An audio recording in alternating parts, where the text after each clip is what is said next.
85% da estrutura do inglês que você precisa dominar para dizer que tem um inglês básico intermediário em menos de 15 minutos. Topa o desafio? Vamos lá, eu quero te mostrar como é possível você entender como funciona o inglês e não ficar prisioneiro aí daquela ansiedade na hora de falar como que eu vou criar uma frase, o que eu coloco primeiro, enfim, você vai relaxar porque com essa aula vai fazer assim, ó, um boom na sua cabeça, você vai entender de fato o que é ter um inglês básico intermediário. Vamos lá, você está vendo aqui na minha tela. Essa tela é de uma revisão do meu curso completo. Aliás, se você quer aí falar inglês de verdade do zero ao avançado, considere a minha ajuda, porque eu já fiz todo o trabalho, já coloquei numa ordem perfeita. É como se eu estivesse dando as peças do quebra-cabeça na ordem correta, só para você encaixar. Então tá aí, os meus contatos estão na descrição. Mas aqui nessa revisão, olha só, você tem 85% da estrutura do inglês, então fica comigo até o final deste vídeo. Eu tenho aqui presente, que é a regra de todos os verbos. Eu dividi as pessoas nesses dois grupinhos aqui, porque é assim que eles funcionam. Eu, você, nós, eles, I, you e they, para conjugar qualquer verbo. E esta é uma fórmula mágica, você vai conjugar qualquer verbo. Você simplesmente vai pegar o verbo. Por exemplo, o verbo falar, to speak. Você vai dizer, eu falo, I speak. Você fala, you speak. Nós falamos, we speak. Eles falam, they speak. Todo mundo speak. Simples assim, para qualquer verbo. To play, I play, you play.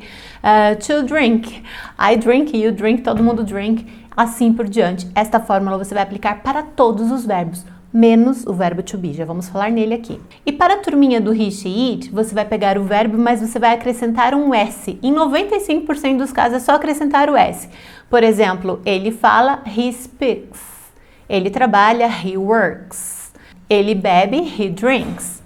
Ou você vai colocar um ES, que é o caso do go, eu vou, I go, ele vai, he goes, tá? E o caso do IES, por exemplo, que é o study, I study, ele estuda, he studies. Só isso, tá? Pensa lá, he, she, it, coloca um S e boa. Para fazer a negativa, você vai usar don't para este grupinho e doesn't para este outro grupinho. E o verbo é o mesmo, fale, mesmo verbo. Então, olha só, eu trabalho, I work. Eu não trabalho, I don't work. Ele não trabalha, he doesn't work. Você vai falar work, work, work, sempre. O único momento que você vai falar works com S é se for falar ele trabalha, he works, she works. Tá ficando bagunçado aqui, né? Então, vai anotando aí, fórmula mágica. Todo mundo work, he, she, it, works. Estou usando work como exemplo, tá? Não trabalho, don't work. Ele não trabalha, he doesn't work. Beleza. E para fazer uma pergunta, além do ponto de interrogação que a gente coloca no final, como em português, a gente precisa de um auxiliar no comecinho para indicar que é uma pergunta. Para esse grupinho você vai usar do, para esse grupinho does. Você trabalha? Do you, verbo work. Eles trabalham? Do they work. Simples assim. Ele trabalha? Does he work? Ela trabalha? Does she work? Isto trabalha uma coisa? Isto funciona? Does it work? Pronto, fórmula mágica para todos os verbos. Isso vai funcionar com todos menos o to be. Por exemplo, ele fala? Does he speak? Você fala? Do you speak? Assim por diante. Percebeu que é fala comigo de novo, mesmo verbo. Se tem uma pergunta, tô apagando aqui para você ver, ó. Se tem uma pergunta, você vai usar o verbo work, speak, na forma original. Usou does, também é o verbo normal. Usou don't, verbo normal. Usou doesn't, verbo normal. Você só precisa saber aquele bendito verbo, que é esse mesmo que você usa aqui. O único momento que você vai colocar S é para afirmativa he, she, it. Beleza. Presente, check. Passado agora. Passado é melhor ainda, porque é todo mundo no grupão, não está dividido em duas turminhas, é todo mundo igual. E você vai usar o verbo no passado somente neste momento, na forma afirmativa. Eu trabalhei, I worked. A maioria dos verbos vai ser só você colocar um ed no final. Eu gostei, I liked. Eu precisei, I needed. A maioria é só colocar o ed, mas alguns são irregulares e eles mudam um pouquinho. Por exemplo, speak não é speaked, não existe, é spoke. Comer, to eat, eu como, I eat, aqui em cima. Ele come, he eats, com S. Eu comi, I ate. Aí não tem jeito, você tem que decorar a forma do passado mesmo. Eat, ate, beleza? É o único momento que você vai usar o verbo no passado. Por quê? Na forma negativa, você vai usar o não do passado, é didn't. Você não vai usar nem don't, nem doesn't. Você vai usar didn't para todo mundo. E você vai usar o bendito mesmo verbo que você já usava desde sempre. Isso mesmo, para dizer eu não trabalhei. Esquece que você falou trabalhei. Se você usou o não do passado, você vai usar o mesmo verbo de sempre, que é o mesmo daqui. Então, eu não trabalhei, I didn't work. Aqui é o pulo do gato. É facinho de entender o passado, não é mesmo? I didn't e o verbo normal. Já entendi. Mas na hora de falar, a sua língua vai querer falar I didn't work it. Você vai querer usar o verbo no passado. Confia em mim, eu sei que você vai querer usar. Mas não pode. Por quê? Porque é a regra. Usou o didn't, volta o verbo ao normal. Por mais que em português a gente fale eu não trabalhei. Você está usando o não e o trabalhei no passado. Em inglês não é assim. O que muda é o não. Eu não trabalho. I don't work. Don't work. Eu não trabalhei. I didn't work. Don't virou didn't e o work permanece igual. Entendeu? E para fazer pergunta, todo mundo no mesmo grupo de novo, não é diferente do e does, você vai usar did para todo mundo. Você trabalhou, did you work? E olha o verbo de novo, é o mesmo work, sempre. Work aqui, work aqui, work aqui. Todo mundo work, tá super rabiscado, né? Só vai usar work com S, que vira he works na afirmativa aqui, e o passado, he worked aqui.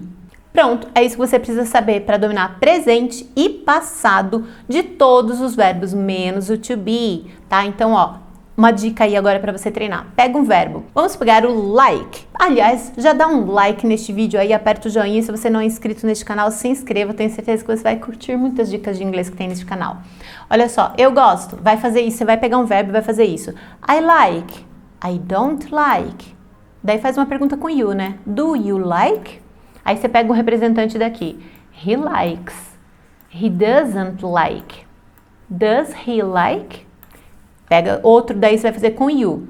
Você precisa. You need. Você não precisa. You don't need. Você precisa. Do you need? Ele precisa. Vamos fazer com ela. Ela precisa. She needs. Ela não precisa. She doesn't need. Volta ao normal, tira o S. Ela precisa. Does she need? Faz isso aí umas 10 vezes com vários verbos. Você vai ver como a sua língua vai trocar rapidinho, não vai confundir. Aí você vai pegar o passado. Eu já sei que like, se você não sabe, procura aí. Eu sei que o like no passado é liked. A pronúncia, liked. Aí você vai fazer a mesma coisa. Eu gostei. Não importa o que. Frase curta no começo. I liked. Eu não gostei. I didn't like. Você gostou? Did you like? Lembra que é like, like, like, like. Todo lugar vai ser o mesmo like. Like é o mesmo daqui do começo. Só aqui que tem o S e aqui que é o verbo no passado. Pronto. Fechamos o presente e o passado de todos os verbos e aí já te dei uma dica de como você vai treinar e praticar tudo isso. Agora vamos para o verbo to be, no presente e no passado. Aquele que a gente já viu lá na escola e que no final de contas a gente quase que não aprendeu nada, né? O que você precisa saber? Que o to be tem uma regra totalmente diferente daquela regra de todos os verbos. Você não vai usar don't, nem doesn't, nem didn't para fazer negativa. E você não tem aquela regra to speak, I speak, he speaks. To like, I like, he likes. Não, é diferente. To be é ser. Eu não vou dizer I be, he bees. Então eu vou dizer I am. É como se dentro do to be, que significa ser, tivesse 3 conjugações escondidas. O am, o is e o are. Lá no outro é como se tivesse 2, né? O verbo e o verbo com S. Por exemplo, work e works. Algumas pessoas escolhem work, algumas escolhem works. Aqui no to be é como se tivesse 3 palavrinhas escondidas dentro do to be.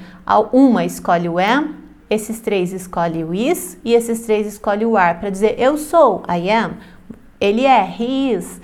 Você é, you are. Tá? Então, eu não vou dizer I be, he bees, não. Eu vou dizer I am, he is, she is, it is. Isto é, it is. You are, você é, we are, nós somos, they are, eles são. E também pode ser está. Eu estou, I am. Você está, you are.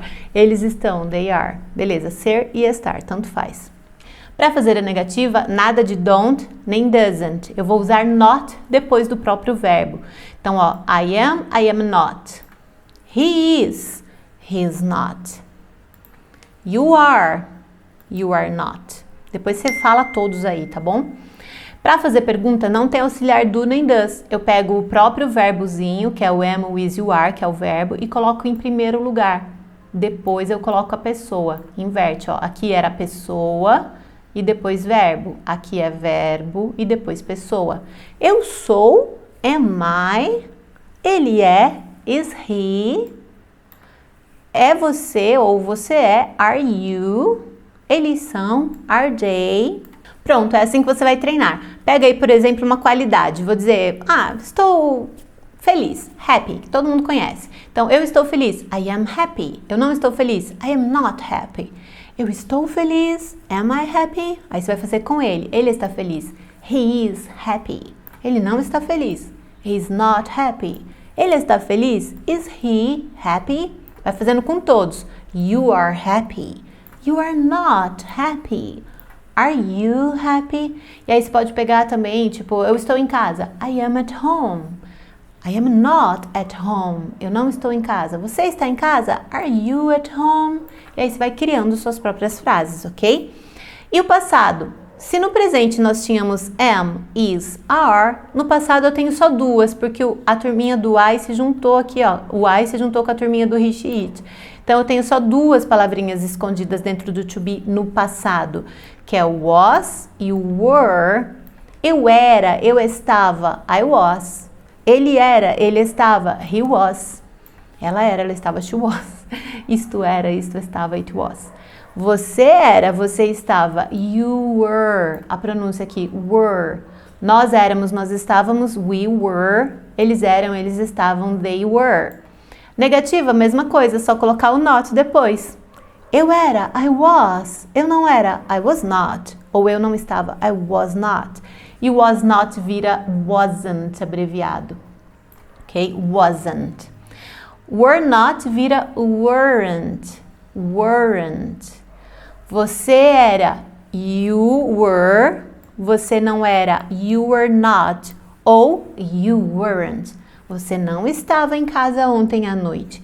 You were not at home last night. Na última noite, noite passada. Para fazer pergunta, a mesma coisa lá, ó. Se aqui os verbinhos am, is, are vinha na frente, aqui o verbinho was e were vem na frente das pessoas. Ele estava, was he? Ele estava na escola, was he at school? Você estava na escola, were you at school? Você estava na escola, were you at school? Você estava feliz, were you happy? E aí você cria suas próprias frases da mesma forma, tá? Pronto, fechamos presente e passado de todos os verbos, presente e passado do verbo to be. E o futuro, teacher? O futuro é o melhor de tudo, porque no futuro não tem essa diferença da regra de todos os verbos e da regra do verbo to be. O futuro é a mesma regra para todo mundo. Todos os verbos junta com o verbo to be. O verbo to be se torna todos os verbos no futuro. Olha só, o que é bom também é que não tem diferença, é todo mundo no grupão. I, you e they no mesmo grupo de he, she, it. O futuro tem um coringa, e também o que é legal no futuro é que você vai usar o mesmo verbo, você não tem que decorar que nem um verbo com S ou o verbo no passado. Você vai usar o mesmo verbo que você já sabia, ele vai se repetir sempre. Eu falo que você usa um coringa, que é o will, para deixar o verbo no futuro. Por exemplo, to speak é falar, eu falo, I speak. Eu falarei, eu vou usar o mesmo speak aqui, só que eu coloco will, eu falarei, I will speak. Você falará, you will speak. Todo mundo will speak. Ela falará, she will speak. Irá, como que é irá? Ir é to go. Aqui, ó, se eu fosse falar no presente, eu vou, I go, mas eu quero falar eu irei. I will go. Eu estudarei, I will study. Eu beberei, I will drink. Eu jogarei, I will play. Todo mundo, não importa a pessoa, he, she, it, will, verbo. Pronto, tá formado o futuro. Olha como é fácil. Inclusive, o to be. Eu serei, agora você vai usar o be. No presente, dentro do be tinha am, is, are e no passado was e were. Mas no futuro você usa de fato o be, finalmente. To be, be. Eu serei, I will be. Eu estarei, I will be. Ela estará em casa. She will be at home. She will be at home. Ela estará em casa. Ela estará na escola. She will be at school. Viu como o be se comporta igual? Ó? To drink, I will drink. Eu beberei. To be, I will be. Eu serei. Então ele se comporta igual aos outros aqui no futuro. E para fazer a negativa, no lugar do will, você vai dizer will mais not, que vira won't. Tanto faz, pode falar um ou outro. Eu não serei. I won't be. Eu não serei. I will not be. Tanto faz os dois, mesma coisa. Eu não trabalharei. I won't work. Eu não trabalharei. I will not work. Qualquer pessoa, will not. Verbo. Pronto, fechou a negativa. E para fazer pergunta, eu não vou usar do, nem does, nem did. Eu vou usar o will no começo para fazer pergunta para todo mundo. Olha, teacher, no psicotécnico aqui não tá passando. Will para todo mundo aqui. Você, vamos pegar o verbo trabalhará. Aqui no lugar do verbo, então eu vou pôr o work. É um work aqui. Você trabalhará. Will you work? Vira will you. Will you work? Will you work? Você irá? Will you go? Você estará? Will you be? Você beberá? Will you drink? E aí você completa suas frases com os nossos bloquinhos. Pronto, é isso que você precisava de presente, passado e futuro. De todos os verbos, presente, passado e futuro do verbo to be. 6 categorias você já sabe. É que 5, né? Porque o to be no futuro é igual de todos os verbos. E a última coisa, o último degrauzinho, presente, passado, futuro, condicionais, que são os modais, para dizer que você tem já em inglês intermediário, se você dominar tudo isso aqui. São os modais. Os modais, eles têm uma característica. Eu vou falar aqui hoje de 2 principais, que é o can, que é poder, e o could, que ele se comporta ali como o passado do can, eu pude fazer algo, mas eu quero falar hoje principalmente na condicional. Eu poderia, I could. I can, eu posso. Eu poderia, I could. Depois dele, o próximo verbo vem direitinho ali. Eu posso ir. I can go. E é todo mundo igual. Ele pode ir. He can go. Nós podemos ir. We can go. Poderia. Eu poderia ir se eu tivesse dinheiro. Percebe como could tem uma condição? Por isso a gente chama de condicionais. I could go. Ele poderia ir. He could go. Nós poderíamos ir. We could go. Simples assim. Negativa é igual aqui. Will mais not é can mais not. Could mais not. Can mais not vira can't. Você pode falar das duas formas também. E o could mais not vira couldn't. Você também pode falar das duas formas. Eu não posso ir. I cannot go. Ou I can't go. Ok? E aí eu posso usar para qualquer verbo aqui. Eu não posso falar. I can't speak. Eu não posso trabalhar aqui. I can't work here. E pode ser qualquer pessoa. He can't work here. Nós. We can't work here. E o couldn't é a negativa ali. Eu não poderia ir com você. I couldn't go with you. Não poderia, tô sem tempo. E para fazer pergunta, a mesma coisa que o will vem na frente, o can vem na frente. Não tem do, nem does, nem will, nada. É o can que vem na frente. E o could também. Posso eu ir? Can I go? Pode ele ir? Can he go? Ou seja, ele pode ir. Can he go? Nós podemos ir? Can we go? Mesma coisa com could. Eu poderia ir. Could I go? Could I go? Could I go? Ele poderia ir? Could he go? Eu coloquei só eu, ele, nós, mas são todas as pessoas, tá? Esses aqui estão representando todas. Nós poderíamos ir? Could we go? E aqui você pode colocar também os pronomes interrogativos antes de todas as questões. Por exemplo, você trabalha? Onde você trabalha? Where do you work? Onde ele trabalha? Where does he work? O que ele comeu? What did he eat? O que ele comeu? What did he eat? O que ele comerá? What will he eat? What will he eat? O que ele comerá? O que você comerá? What will you eat? E eu posso usar também aqui com os pronomes. Por exemplo, onde eu posso ir? Where can I go? Where can I go? E é muito comum você ouvir quando você vai numa loja no exterior, como eu posso te ajudar? Só que fica, como posso eu te ajudar? Já ouviu? How can I help you? How can I help you? Como eu posso ajudar você? Eu posso dizer também como eu poderia te ajudar. How could I help you? How could I? Uma pergunta com I. How could I help you? Vem aqui, ó. How, você coloca o how antes. How could I? E no lugar do go, help. E você? How could I help you? É isso aí. Se você dominar isso daqui, você pode dizer que você já tem inglês intermediário. Claro que você precisa de muito vocabulário e treinar com os nossos bloquinhos, que eu acho que é a forma mais inteligente de você praticar a sua fala usando os nossos bloquinhos. Se você não sabe do que eu estou falando, entre em contato comigo, eu tenho certeza que a nossa metodologia vai te ajudar a fluir no inglês de uma forma rápida, prática e divertida. A gente se vê por aí. God bless you so much. See you soon.